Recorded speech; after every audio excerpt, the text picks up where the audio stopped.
தாய் தமிழ் உறவுகளுக்கு வணக்கம். பொதுச் செயலாளர் பதவியை இழக்கின்றார். பொதுச் செயலாளர் பதவியை இழக்கின்றார் என்ற தலைப்பில் இந்த காணொளியை நாம் காண்கிறோம். 2026 தமிழக சட்டசபை தேர்தல். அதிமுக மீண்டும் ஆட்சியை பிடிக்கும் என எதிர்பார்க்கப்பட்டது. ஆனால் அதிமுக 3வது இடத்துக்கு தள்ளப்பட்டது. அந்த கட்சி சார்பில் வெற்றி பெற்றவர்கள் 47 பேர் தான் வெற்றி பெற்றார்கள். இந்த சூழ்நிலையில் அதிமுக பொதுச் செயலாளர் எடப்பாடி பழனிசாமி 98,000 வாக்குகள் வித்தியாசத்தில் எடப்பாடி தொகுதியில் வெற்றி பெற்றார். கடந்த 5 ஆண்டு காலமாக கட்சியை காப்பாற்ற போராடினார்.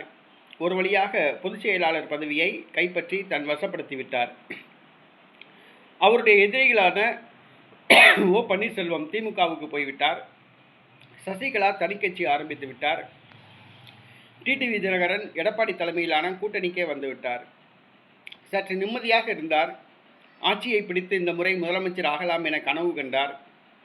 ஆனால் 3வது இடத்துக்கு அதிமுக தள்ளப்பட்டது.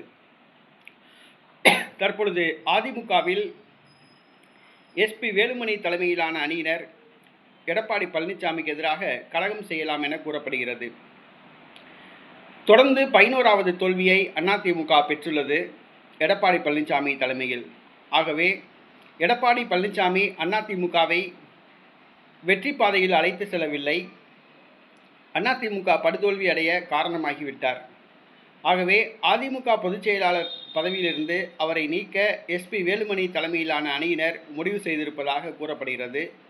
இதற்கு அதிமுகவின் மூத்த தலைவர்கள் ஆதரவு தெரிவிப்பதாக கூறப்படுகிறது. ஆகவே சட்டசபை தேர்தல் தற்பொழுதுதான் முடிவடைந்துள்ளது. ஏறத்தாழ 1 மாத காலத்திற்கு பிறகு அதிமுக பொதுச் செயலாளர் பதவியிலிருந்து எடப்பாடி பழனிசாமி நீக்கப்படலாம். புதிய பொதுச் செயலாளர் தேர்வு செய்யப்படலாம் என கூறப்படுகிறது.